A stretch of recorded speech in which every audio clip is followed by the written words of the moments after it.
Fragments of Silicon, approved by 57 state legislatures, but I'm not telling you what countries.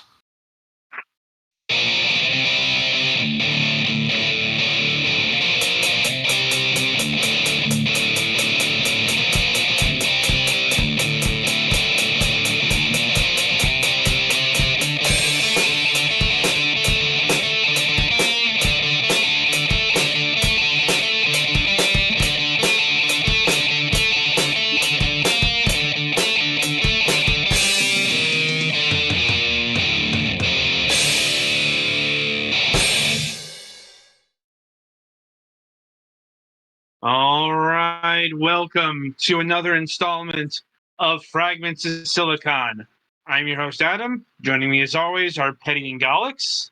Let's get to the news, such as it is. Galax, why don't you start us off this week? Well, my grandmother had another doctor appointment this morning. This one was telehealth, and she's just kind of continuing, generally declining. I think they were talking about. I was mostly affected me in that I was trying not to get in the way of it, but I think they were talking about putting her on some morphine for some of the pain stuff. So it's always sad, but she's had a very long life, so we'll see how it goes. Otherwise, the IRS finally got my tax return in, which is nice. Since I was owed quite a bit from them, which will come in handy because I have a couple of purchases that are coming due, as I believe I mentioned last week, which thankfully, at the very least, my replacement Switch has actually shipped. So that should be here within the next week or two. Fine. Which will be good. Aside from that, looking forward to the Splatoon 3 Splatfest this week, and I believe, yeah. Though it might be difficult getting a Team Grass team together to play together, but we'll see how it goes. And, yeah, other than that, Pokemon League season is in full effect, so I'm not one of the people who's spoiler avoidant, but I'm just sort of trying to be casually aware of stuff without hanging on the words of every individual thing until it's actually properly out, you know? Mm-hmm. And I think that's most of it. All right. Petty, you're up. Alrighty, so overall, not much news happened. I accidentally lost my sister's copy of Animal Crossing New Horizons, because Switch games be small. So I need to look into replacing that. Luckily, it's not hard because it's not like there's save data on the cards. Yeah. It would have been much worse if it was on the Super Nintendo or N64 or whatever. Or even 3DS. Yeah. So yeah, that's gonna be fun to see about sorting that out. As far as, I guess, Mom's job hunt, she's put in applications for getting transferred and stuff, so it really depends when they get back to her. Which is kind of, frustrating, but... Well, you can't get hired to work for someone if they don't tell you that you work for them now. So, I mean, I guess you could show up and just start doing the job, but the way capitalism works, you're not going to get paid. And, Digimon Case Tournament was this weekend. Fortunately, I came in 9th, so I didn't get any prizes, but I had fun. Oh, right, EX3 drops, like, this weekend, doesn't it? Friday. Because that's part of the weekend. Because it's freaking logical to have that happen 1 month after the last one. Yep. So yeah, that's fun. Tomorrow we need to take Luna to the vet. for her blood work, make sure her medicine's working, see if they need to adjust it. Luckily, this is only a once every 6-month thing, but unfortunate, but I don't know, man. And yeah, outside of that, not a whole lot's been going on. All right. I guess it's my go. All right. Let's see. I guess my news for the week.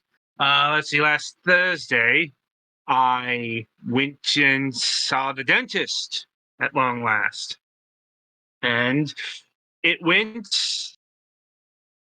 well, honestly. I'm like, dentistry has certainly changed since I was last there, which was like as a literal child. Well, plus you're old enough to know what's going on now and not just be freaked out by loud things. I mean, I was an older child. Even when you're a kid, you don't. Even when you're an older kid, like when you're almost a teenager, you don't always know exactly what they're doing. I don't know. Like my visit here didn't exactly make me feel calm because they were doing dental surgery with a dentist drill. So the fucking constant whirring was a bit nerve wracking. Yeah. Yeah.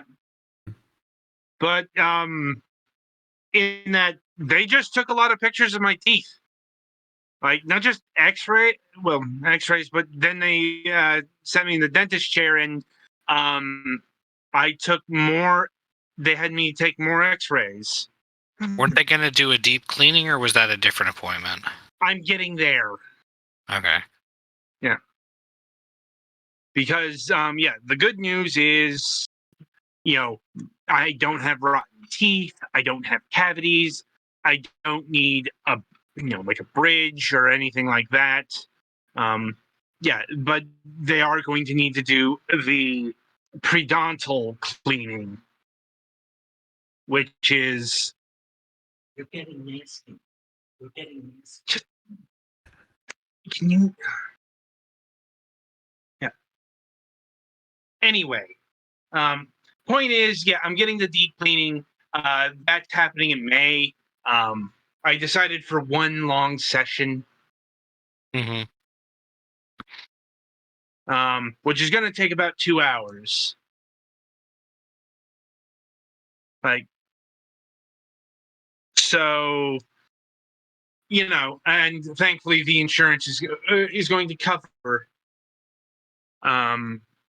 all that because it's a $626 procedure. This is why I haven't been to the dentist until I had, dental insurance. And even then, some of the stuff isn't covered. Right. Let's see. Got my did my new set of labs yesterday. Which people were surprised how quickly it goes, but I think that's mainly because they can find the thing. Believe it or not, that does make a difference because I've had people who draw blood remark that you have good veins because sometimes they have to search, which sounds very harrowing. Mm-hmm. And I've actually gotten my results back. Actually, this lab actually sent my results back to me well in advance of the doctor. So, so I'm not facing spring-loaded traps this time around. That is to say, like, I didn't know what was on my last lab report, and I had to go to the doctor's office to actually find out. Like, and it's good news. As I've seen my new A1Cs, and I am at 6%. I guess to translate a bit, that means my diabetes is officially under control. Not quite in remission category yet.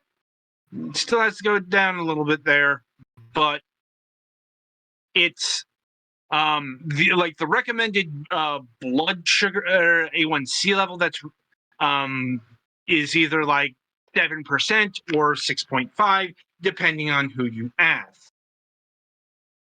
Other things that I saw there, well, I had to take a urine test in order to make sure my kidneys were functioning properly. And according to my results, as best as I can tell, my kidneys are working fine. Like the ratio level was on the higher end, but it's still within the range of what they give. Some things were like a little high or a little low, and I'm not exactly sure what that means. I actually have a nurse practitioner friend coming in on Friday to look at these labs and tell me what's going on.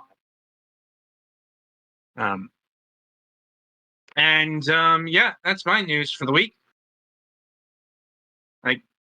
So merrily we shall roll along to the interview portion of the broadcast. And this week we are welcoming to the program Rafael Laious Burgos of Star Valor. I don't think you had a company name, so we usually go with the game title in that when that happens. That's fine, yeah. Right. Okay. Right. So how are you doing tonight? Hey, hello, first of all. Thank you for having me. I'm fantastic. It's a pleasure to be here. Okay. And yeah, no company name, so it's just my name. So yeah, that's fine. That's perfect. Right. Happy to be here. Right. Anyway, so how we like to get started is we like to get to know the people behind the game, behind the studio and whatnot. And we start by asking this question. What got you interested in video games, both on a personal and a professional level? Okay. Yeah, well, I've been a gamer for, all my life pretty much. And I've been in the industry for 16 years actually. I graduated from in college like in computer science, and right after that I opened up my company with a friend and started developing games. It's so it actually here in where I live, it's there is simply no company, so it was a challenge. I live in South Brazil, which is like in a country, a small town in South Brazil. So we don't have game development companies here. So it was a bit a challenge, but yeah, after 16 years, more like 12 years, I started developing Star Valor. Before Star Valor, I made two big games, one for a private company, or the other for with a friend, with a company. We made a soccer game, soccer manager, which was an MMO. And as you all know, you should never start your first game with an MMO. So yeah, but I did that, failed, and then became a freelancer. And I developed another game for a tobacco company. It was a sort of a farming game in Unity, which was around 2012. In 2016, I started developing Star Valor, and I was doing pretty much everything alone for the first time. So that's when I started. And but as I always say, though I'm a solo developer, I have an amazing community. So right from the start, I had a lot of people jumping in, to help, like either testing or suggestions. So I actually started the early access, as you probably know, since 2018. And but pretty much the team is me. It's just me. I'm a sole developer. I do all the programming and designing and I know image testing, image editing, sound editing. Although I have besides the community, I have a friend who occasionally he designed the spaceships, like this ship you are using there. It's one of his designs. He pretty much did half the ships in the game, the 3D models. So that's a big help there. And yeah, so but it's a passion project with it's my passion project, but I have insane help from the community, which was a kind of a surprise for me when I launched it back in 2018. So it's come a long way since then, since that time. And it's just launched, as you know, in August. So it's on 1.0, although I actually made it 2.0 because my early access was already 1 point something. So yeah, so it's 1.0, but it says 2. And it's been blessed, past a few months because it's my first Steam game. Although I played a lot of since a kid, but this is my first Steam game, so it's been kind of a new experience for me since I launched it, and at the same time, it's been great for me. So it's a passion project, and it's pretty much changed my life. Also because in Brazil, it's we have a kind of a different economy. So if you consider the value of the dollar, in my currency here, we have a big difference. So it makes things a little bit easier in that way. Yeah, pretty much it. Not sure what else. So I'm free to learning to answering questions and what else you think would be cool. Right. Well, I suppose before I get into that, I do have an economy question. That is, Yep. Are consoles still highly taxed in Brazil? Yeah, it's not as high as I think people think it is. Actually, the person. How do I say this? The taxes for personal taxes is a bit high, but in a company the size of mine, in fact, I do have a company, and it's not that high as people think usually. But for the amount, for the general, general money people make here, it is a bit high. Yeah, I not mean, specifically for the company. well, I mean, this is what I heard. Like most, like at least foreign consoles were taxed pretty high, Yeah. which is why. Yeah, Which this part is really high. When you import something, when you import consoles and video games and anything like that, there is a high taxes. There are high taxes. Yeah, which is buying stuff. why Yeah. Sega hardware is so popular in Brazil because they partnered with a local company called Tectoy. Oh yeah. Back in the day, yeah. Yeah. At that time, I wasn't I wasn't aware of anything. I was just a kid, but yeah, it was very popular. Sega, I played a lot of Mega Drive and other consoles that way. And yeah, and PC games aren't that expensive either. But anyway, so in Steam, we have we just recently has a kind of a raise in Steam games. For a long time, it was they kept the same value, and then I think it went up for almost 60%. I think it was a lot. Sure now, but yeah. I've been hearing that that's an inflationary thing, I believe. Yeah. So yeah, there was a big increase. No, but I mean, it was the same for like 10 years, I think. Or Mhm. yeah, Well, it was to be expected. Overall, right. it's not that bad as it was. I remember when I was a kid, we there was simply no, pretty much no buying games. It was a different reality. Lots of piracy, and I think I bought my first game.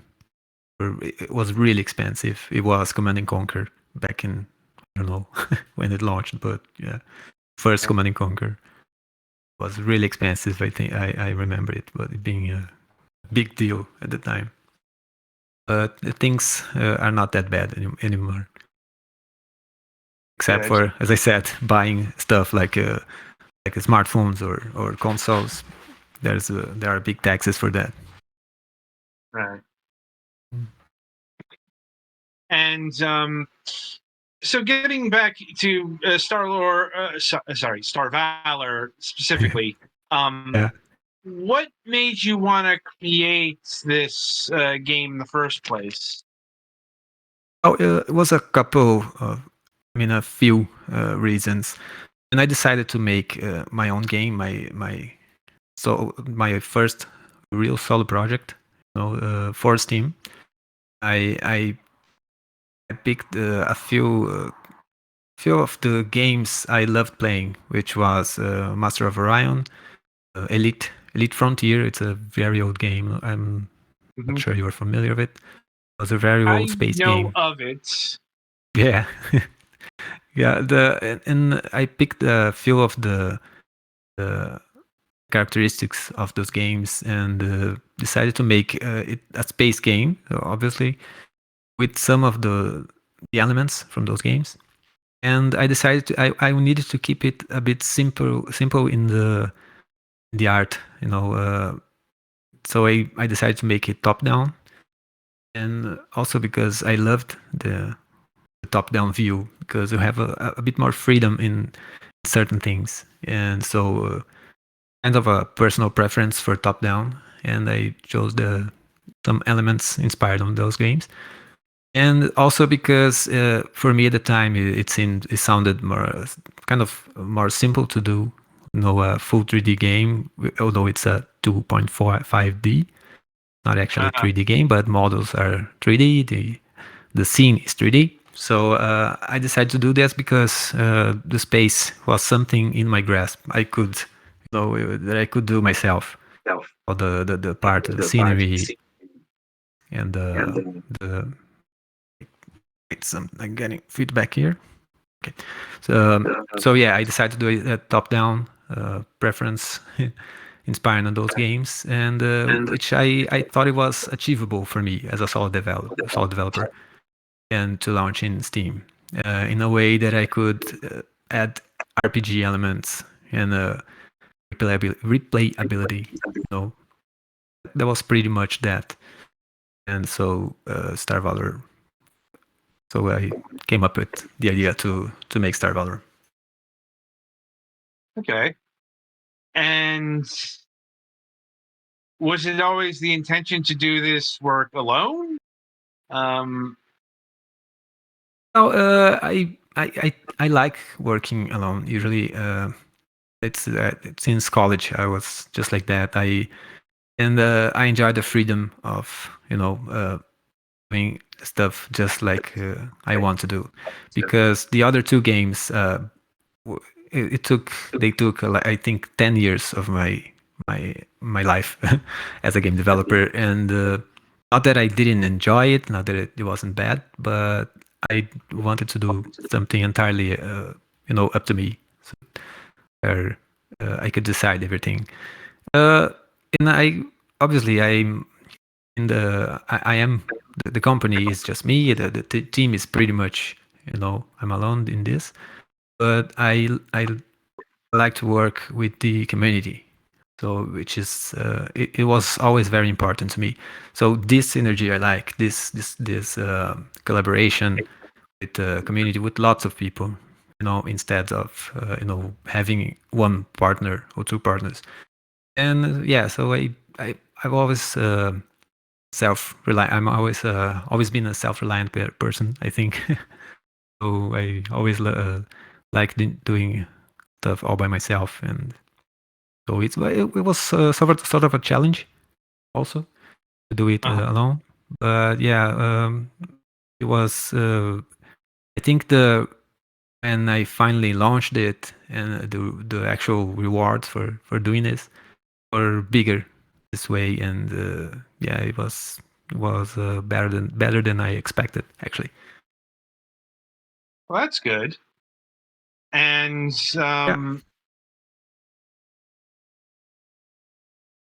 sorry. Right.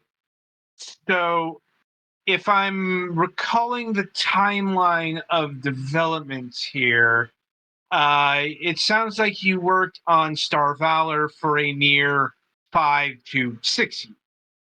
Yeah, 6 years. Yeah, I started 6 years. exactly in the start of 2016. I started developing the game. I had been thinking about it, some mechanics, how I was going to do the ship, the flying, the physics, the shooting. This was already in my mind, but I actually started developing the actual development process in 2016. Yeah, in January. Okay. So And 6 years. Yeah. yeah. So, how does that compare to spending 10 years on a game? Yeah, the other it was 10 years in 2 games, actually. Oh, 10 years in 2 games. Yeah, the first was I started a company with a friend, with a partner, and we developed a game for 4 years. It wasn't the MMO soccer, and launched it. And I think it was 2 or 3 years later we ended the company. It wasn't. The game was launched. There were many people playing, but it wasn't making enough money. There were many mistakes. I think if I recall correctly, it was around 7 years of working. The other took 2 years, I think. It was for a big company here in my city, my town. So with a PR company which hired me. So I had kind of a partner and lots of other people involved. So yeah, so it was the 6 years working alone was much better, much more rewarding, much more overall better in the sense me at least instead of working in those 2 games. They were great for learning. Of course, the second game was my first experience with Unity and an game engine. So I was pretty new at it, but they all serve the purpose, right? So, and after that, it was much easier or less hard to start working on Star Valor. Yes, And yeah, it's been this 6 years passed. I mean, really fast. The time flies, and it seems like I was starting the game yesterday because, well, I always say I'm having a lot of fun doing the game, and this is another fun part for me, another good part for me as a solo dev. So yeah, 6 years they feel like half a year, 1 year. And I suppose to compound on the previous question is what lessons from those 2 previous games did you end up applying to Star Valor here?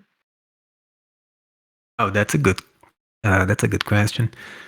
Well, I'd say that the first the big lesson that I always say now, at least for beginner developers, is you should start small. A small game or a small project, and which I didn't do. I didn't in that time. I started big with an MMO, even though it was it wasn't a graphic game. It was a strategy, soccer strategy game, only texts and images. So we had kind of a simple visuals, but it was a much complex game in mechanics. So not to mention it was multiplayer. So yeah, And first thing is this, start with a small game, because your project will always become bigger than you thought initially. And the second project kind of went that way also. It was supposed to be a bit simple 3D simulation in a farm showing the tobacco growing, how they do here. It's a big thing here in where I live. And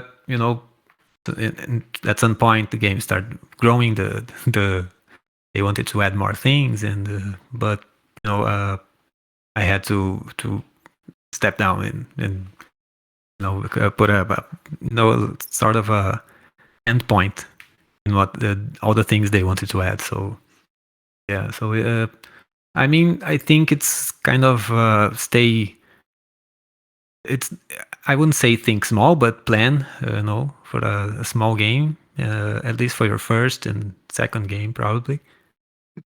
So you can, your frustrations are less, are less of an issue, because in your first games or first years developing games, you will get frustrated, you get, like feedbacks, you get all sorts of emotions. And if the game is a little small, it's not a big game, you deal with it with a lot better, And what else? I think the second game, I learned a lot in Unity, in programming also, because it was a totally different language. I wasn't used to C sharp. I was using Delphi and Visual Pascal, which is another language. And so it was a big learning for programming wise. The second game, also because I learned Unity, and Unity was when I started working on it, it was in version 4, I think.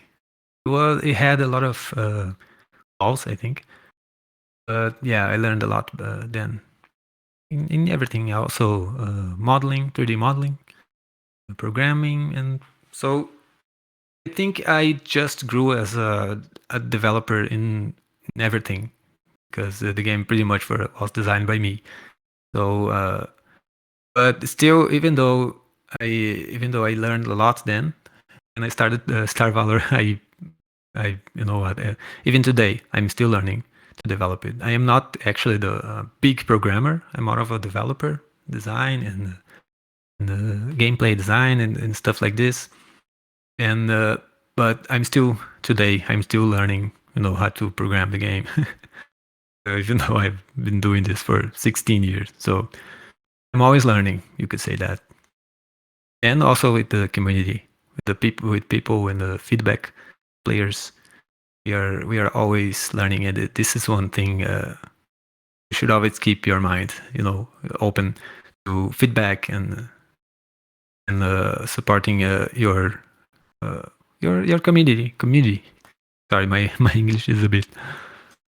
So yeah, I think pretty much that. Okay. And how did you attract your community that you've mentioned a few times? Because to put this, like, you're not working on a big game, you're not working on a licensed IP. You're working on your own original creation. Yeah. And one of the more consistent stories that comes up on this program is attracting an audience. And it sounds like you have managed to do that to a certain extent. And I'm interested to know how that occurred. Yeah, when I think it was like 3 months before starting early access, I was developing the game for more than 2 years, and I decided to start my Steam page. And at that time, I had no contact with anyone except friends. And when I opened the Steam start page, the game a few people started showing up. Like the people players who love the genre, and then I realized that the genre, the top-down space action RPG games, there is a niche with lots of passionate people about it. There are kind of other games like that, like Star Sector, and recently Cosmoteer, the sort of game that the community is passionate, and they started showing on my actually my Steam community, kind of a Steam forum, right?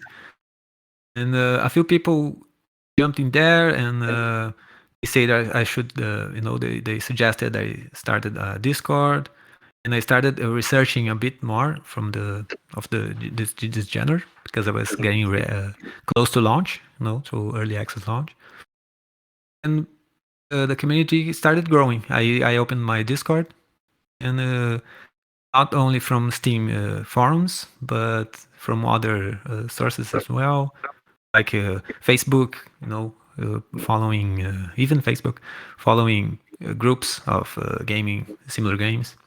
And the community started growing, because I think the trailer of the game was pretty cool for a new game, for an independent game, and it started drawing attention.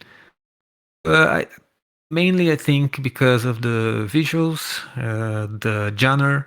As I said, it's the passionate community, and it started drawing attention. So my Discord started growing, and my Steam forums started growing, and my wish lists kept increasing, also from Facebook posts and stuff like that.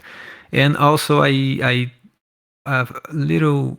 I think it was like 1 month before I launched in early access, I handed the game for a few streamers, only small streamers, but it also drew a bit of attention. So yeah, it was.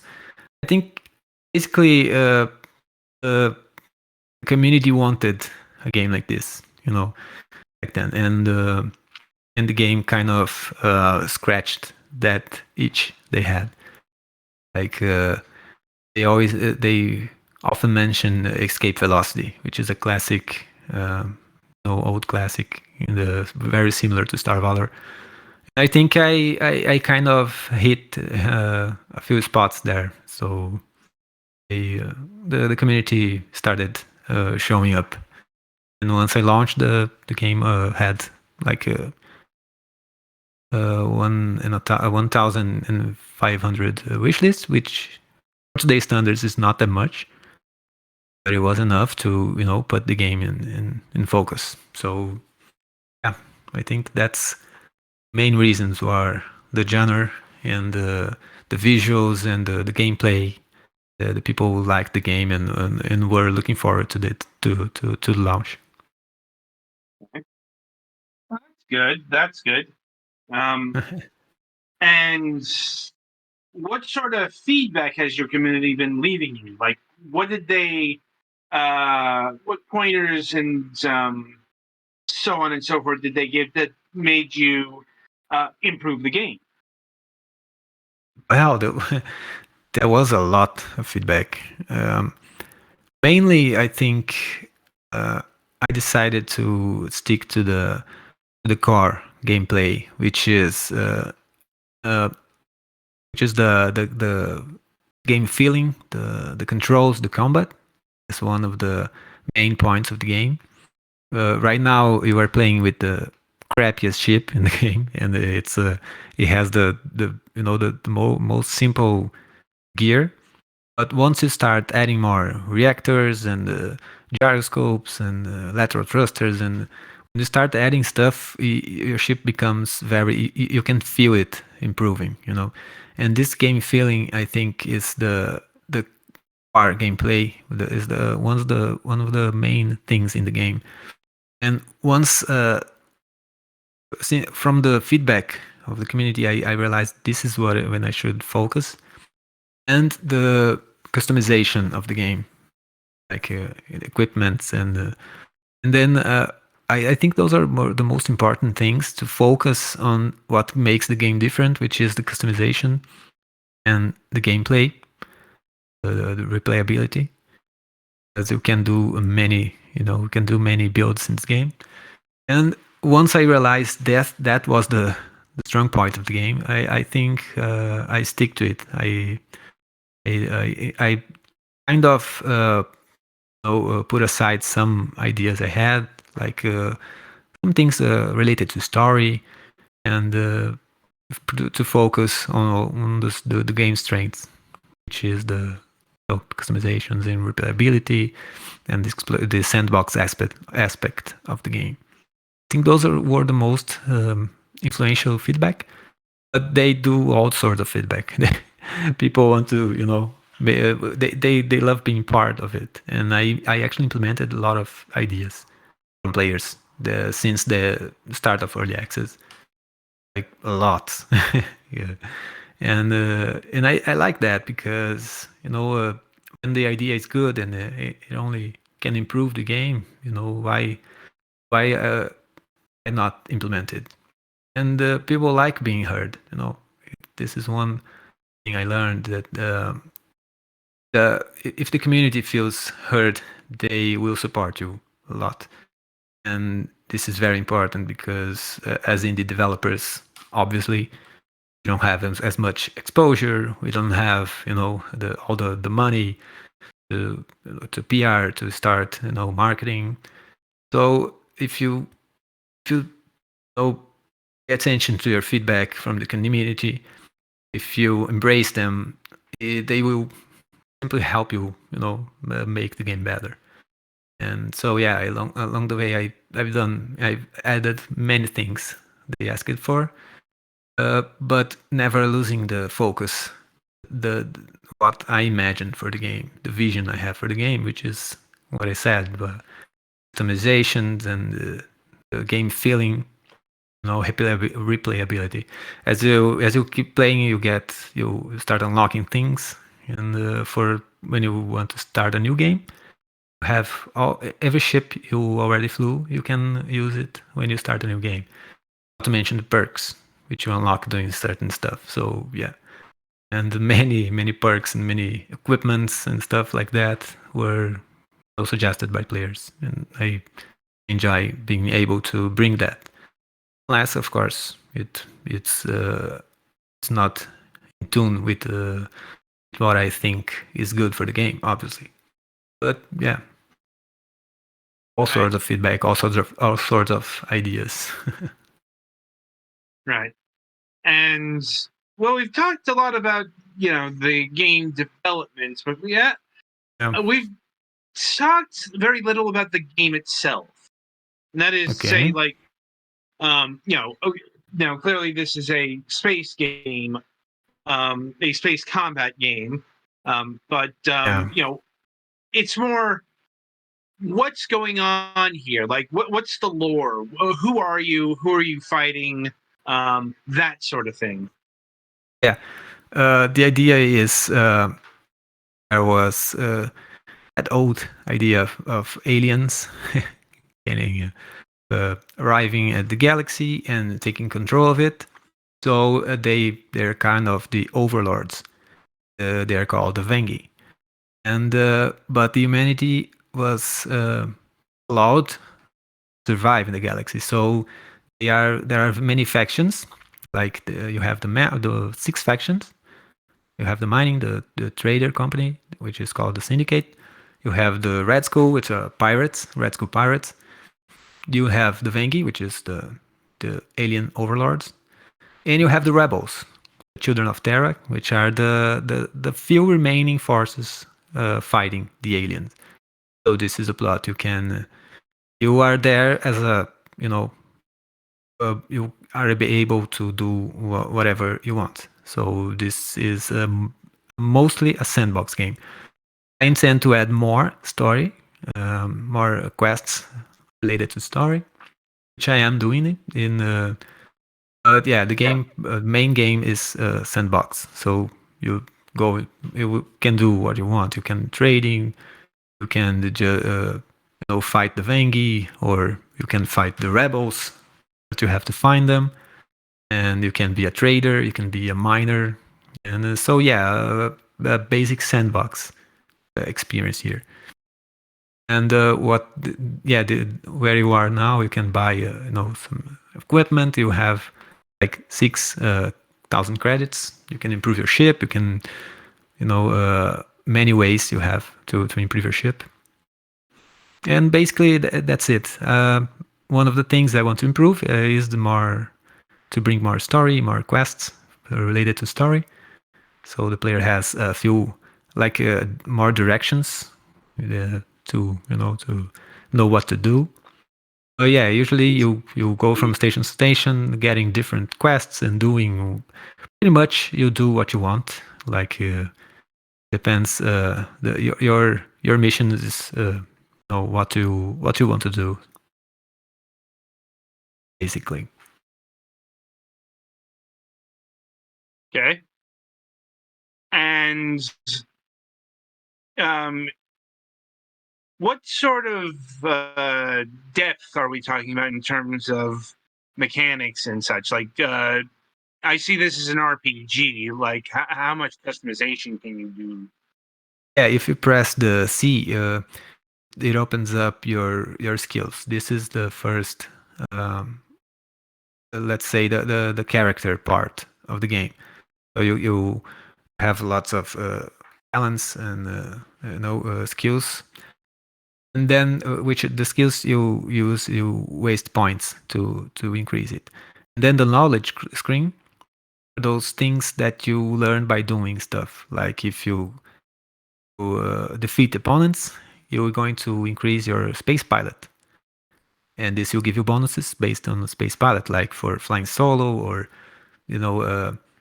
for flying by yourself. But once you have a fleet, like you hired 2 mercenaries there, so now you technically you have a fleet, so you start leveling the fleet commander.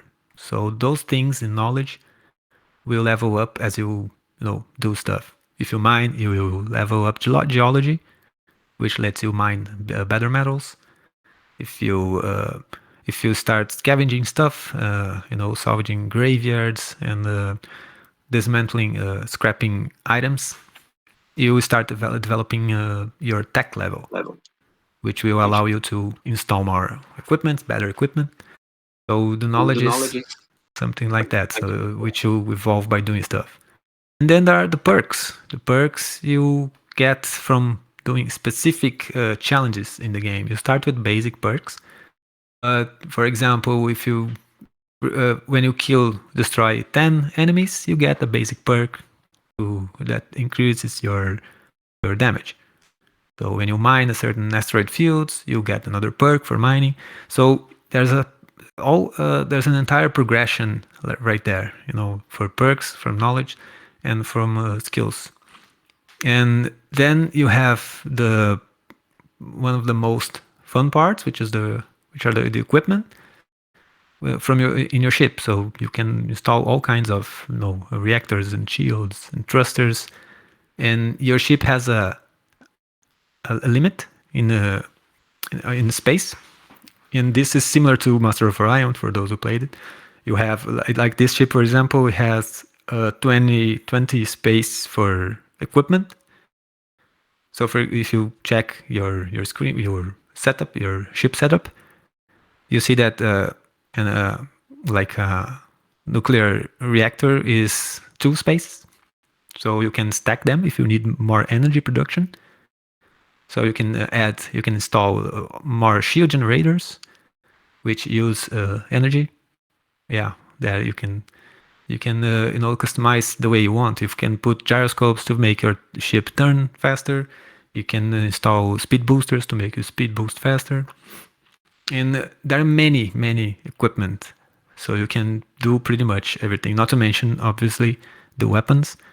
Right now you will probably find basic weapons in the station, but once you go to higher level systems, you can find better weapons.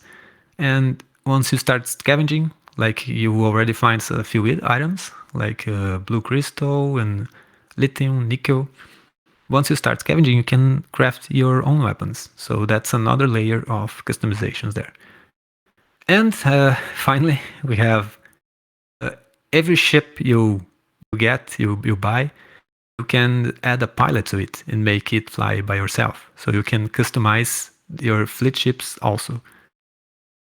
What you have there are mercenaries. So the mercenaries they cannot be customized, but they are they are ready as they come. They are ready for combat. Right now they are not in the system. If you press the button, the pink launch button there, they will spawn to you. However, they before dying they warp away. They do an emergency warp. Yeah, there's the pink button there too. So they can emergency warp before dying, and they have to fully repair to be able to do that again. So yeah. So mercenaries are a bit more boring, especially early on, but they will give fleet commander points if you defeat enemies. Oh, also, you are in a dark sector right now, so you need a spotlight to make things less dark. But yeah, maybe. But I thought all of space was dark. Yeah, so you probably need a go back to the basic system, and maybe if you finish the tutorial, which is pretty fast, pretty quick, you can choose a better ship. This one is pretty crappy. You can also improve your energy to thrusters, pressing Q. You notice in the left the energy controls. You can customize that. If you need to do combat, you can increase the energy to shields in weapons while decreasing thrusters if you have the energy production enough. So yeah, which you have, which you do right now. So this is another option, another customization thing in the game. Yeah, and to decrease is shift E will decrease the shields, and E will increase the shields. You can you can see the galaxy map there. If you zoom out, you see how big it is. And this is, I don't remember which one it started, but I think this is a basic one, right? This is a medium size. And each spot is a sector full of stuff and enemies and whatnot. So it's a pretty big galaxy to explore.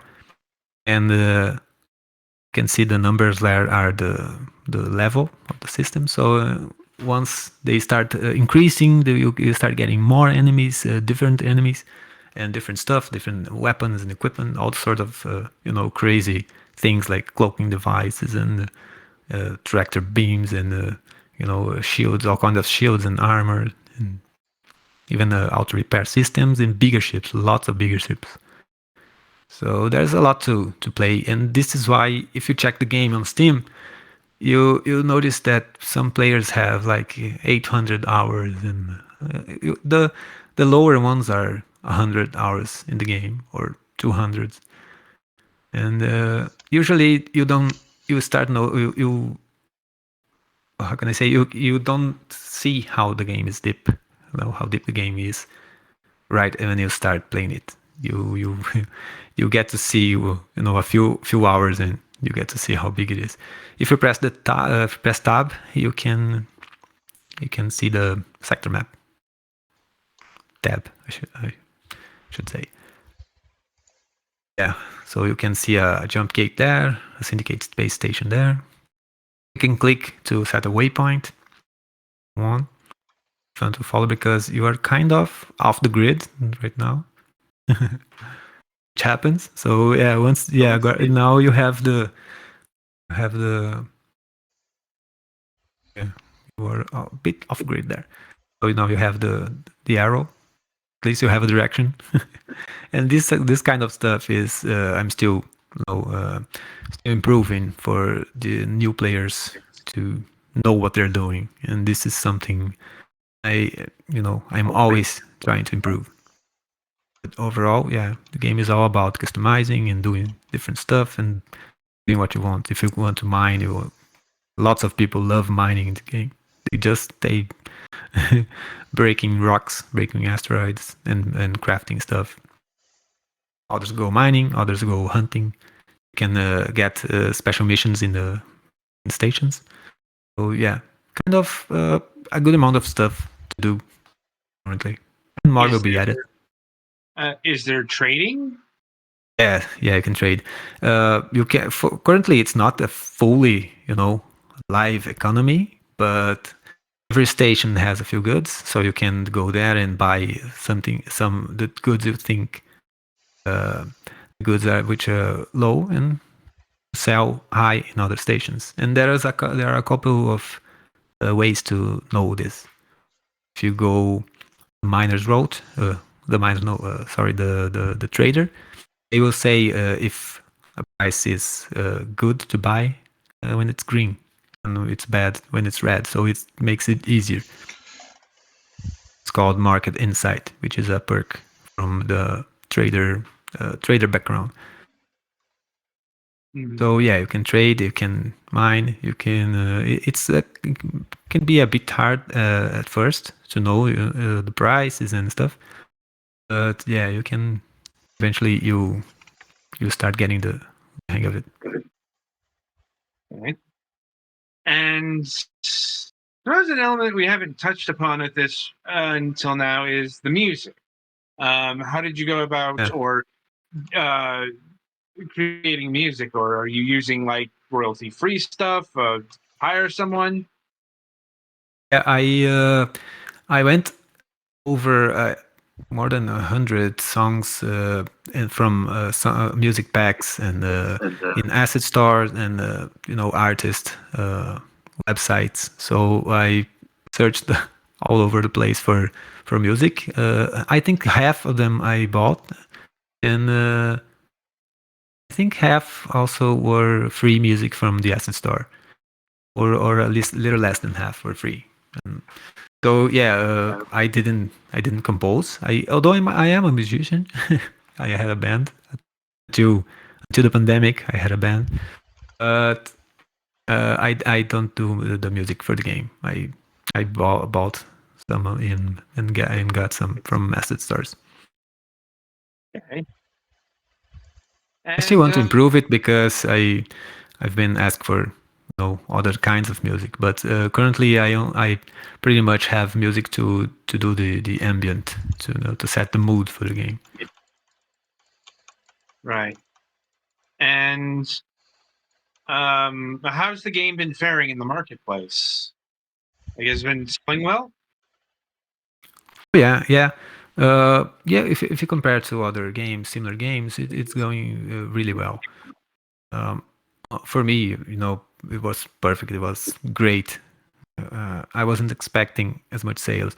The game reached almost 2,000 concurrent players during launch, which is it's a big mark for a single dev. I mean, for a single independent game, and it's still selling good recently. And also, I have some DLCs planned and not more expansions, more updates. So yeah, it's selling very good for the size of the game. Okay. You have to kill that guy. Yeah, keep following the arrow. And let me see here. So what's on tap for updates, post-release content, and that sort of thing? Yeah, right now I'm working on a few like mechanics, like we have armor piercing and we have an armor change. Few things like ship rolls, like this ship you are flying, it has no roll. It's just a yacht size, and but most of the ships have roles, like a battleship, like a carrier which can carry other ships inside, and minor ships and all that. So I have a couple of roles I still need to finish, and mechanics like that. And then I have programmed for a station building DLC, which will be a bit bigger, so it's going to be a DLC. And this is planned for the next year. And it's a highly requested feature where you can build your own stations like that, station there. You can build it, you can manage it, you can buy stuff for it, improve its defenses and protect your base from enemy attacks. So all that sort of stuff. And I have a pretty big update called Megastructures, which is also very people are dying to play it, because it's kind of like dungeons in space. You're going to enter with your ship, kind of like a massive structure, massive base, which you enter and loot, and then gets all sort of enemies and items and stuff. So this is the people who like playing with the smaller ships are waiting for this. And and a few other updates are also planned, like more quests, more story quests for guidance, for guiding the player, and a few others. Yeah, basically the two main updates, those two, the mega structures and the station building. Of course, more ships. I'm always adding more ships because people love. You can actually collect ships here. Each ship you unlock will appear in the starting game, so you can have a full screen full of ships unlocked, which you can start. And so, yeah, I plan to develop the game for at least 1 year, a bit more. Not only because the game is that you can add a lot to games like this, and I have a huge list of things to add to it. So yeah, I have work for some time. Well, I suppose that's good. Yeah, that's good. Well, here's another question I don't think we ever got around to, and is is this your full-time work, or is this something you've been doing on the side for 6 years? Oh, it's my full-time work. It always has been, but since this, let's say that before this game, I had other jobs. Like I said, I was a musician. I am a musician, but before Star Valor, I had a band, and I had the other project, the project I said, the soccer game. Right. It was still going on. Yeah, I still had the server going, and people were playing and paying. But it was just, it was too little. And so, but I was pretty much fully developing, because the band was only in the spare time. But I actually started make a living, making enough money to maintain myself. This was only after early access of Star Valor. So yeah, for 4 years and a few, I'm living pretty much pretty well with this, with only the Star Valor development. Okay. And in terms of Star Valor development, are there any plans to bring this game to other platforms? Yeah. I want to. I recently received a Steam Deck from Valve. Like in beta program, so which was pretty exciting for me as well.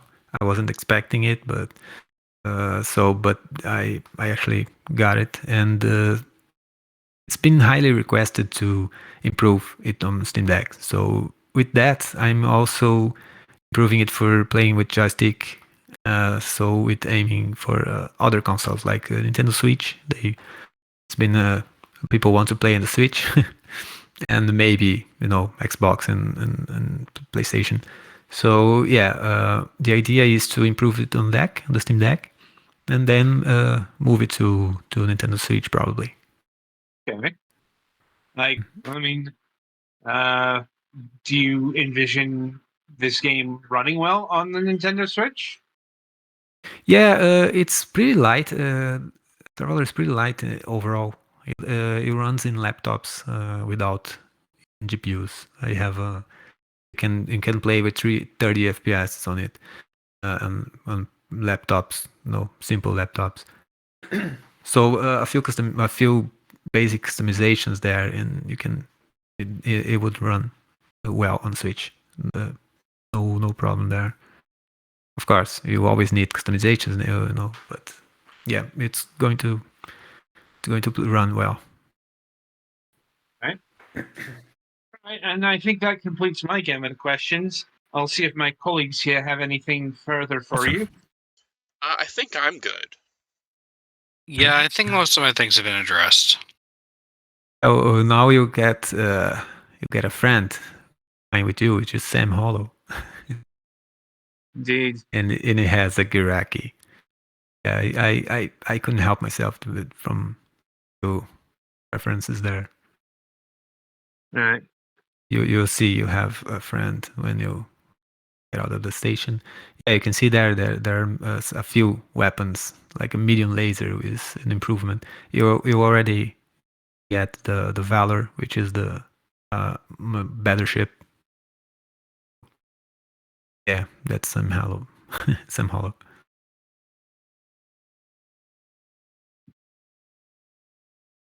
But from this Okay. point on, you can, it's pretty much on your own. That you can get the missions there in the lobby. You can find the other stations, and you can install the asteroid analyzer which you have in the ship cargo. You can hire crew. I actually forgot about crew. You have you can hire crew to be co-pilots, and in bigger ships you can you need engineers and pilots and navigators, and they do all sorts of bonuses to your ship. So the crew is another customization, not to mention ship enhancements in crafting, which you can add to the ship. So yeah, all sorts of things. Yeah, you can equip that. Yeah. Right. It's as I said, it's a niche game. It's not for everyone. If you ask like 10 people, I think 3 will want to play the game, but they will. Those who like this kind of game, they've been loving it. So this is an interesting thing because you don't have to develop a game for everyone, or you will be competing with big companies or big games. But if you can develop a good game, for a certain niche, for a smaller market, you can do pretty well if you invest in it. If you put your heart to it, and this is the important part for me. Okay. Yeah, you can pick your weapons and install in different slots.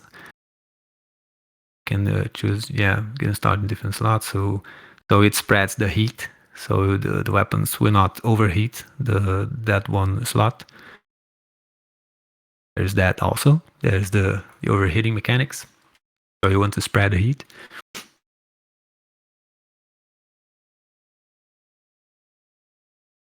It's a sort of game that you need some time to to learn. Have a repair beam there, which you can use to repair your fleet, your fleet ships. Yeah, that green.